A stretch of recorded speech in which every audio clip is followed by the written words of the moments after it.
প্রিয় আম চাষি ভাইয়েরা, আসসালামু আলাইকুম। দেখতে পাচ্ছেন যে একজন উদ্যোক্তার জমিতে আমি একত্রিত হয়েছি। আমরা সেই উদ্যোক্তার সাথে কথা বলি। আসসালামু আলাইকুম। আপনার নাম কি জানো ভাইয়া? আমার নাম আব্দুল মালিক। আব্দুল মালিক ভাই। আব্দুল মালিক ভাই, এখানে আম কয় বিঘা? আমেতে কয় বিঘা? 15 বিঘা করেছেন না? তো দেখুন, আম করেছেন আমাদের মালিক ভাই, তাই তো?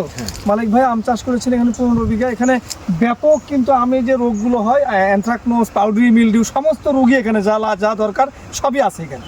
অর্থাৎ উনি যে সিস্টেমে ওষুধ দিতে হয় সেটা মিস করার কারণে কি ক্ষতি হয়েছে আপনারা একটু দেখুন।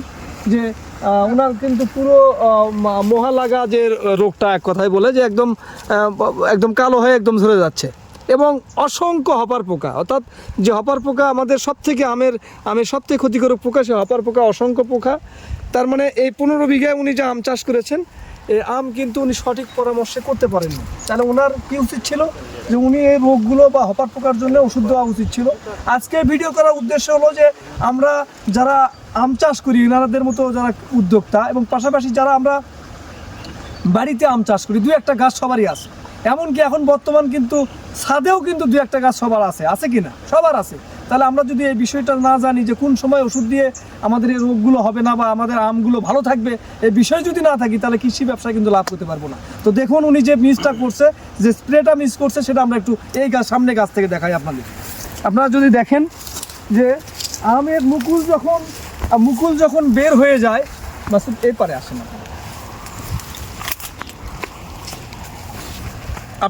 আপনাদের কি বলে যে জানার স্বার্থে এবং সারা বাংলাদেশে আমরা যদি এই আমের যদি পরিচর্যা করতে পারি বা এই সিস্টেম যদি আমরা জানি, তাহলে কিন্তু আম ফসলে আমরা অনেক লাভ করতে পারবো। এবং যার দুটো গাছ আছে, সেই গাছ থেকে কিন্তু আম পাবো, আমাদের কিনতে হবে না। দেখুন, আপনারা লক্ষ্য করুন যে আমের কিন্তু একটা নির্দিষ্ট সময় আসে যখন আমটা মুকুলটা বের হয়ে যায়।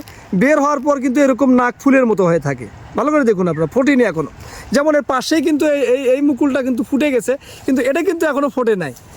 এই সময় কিন্তু আমাদের সবচেয়ে গুরুত্বপূর্ণ, যে এই সময়ে যদি আমরা ওষুধ দিতাম, এই যে হপার পোকাগুলো দেখলেন, এই যে এই ইয়েতে দেখলেন হপার পোকা এবং হলো পচনের জন্য যে দেখলেন, এই সময় যদি আমরা ক্যাব্রিওটপ, অটোক্রোপিয়া লিমিটেডের সারা বিশ্বের একটা সেরা প্রোডাক্ট ক্যাব্রিওটপ পার লিটারে হলো 1 গ্রাম, এবং পাশাপাশি এর সাথে যদি আমরা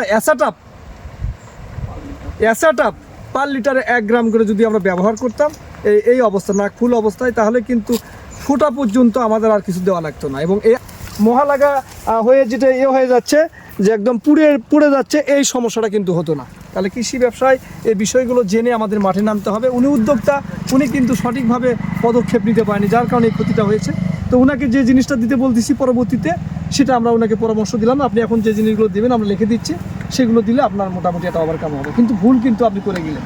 তো এই ভুল থেকে আমরা সবাই রেহাই পাবো এবং কৃষি ব্যবসায় লাভ করবো, এই আশাটুকু ব্যক্ত করে শেষ করছি। আসসালামু আলাইকুম।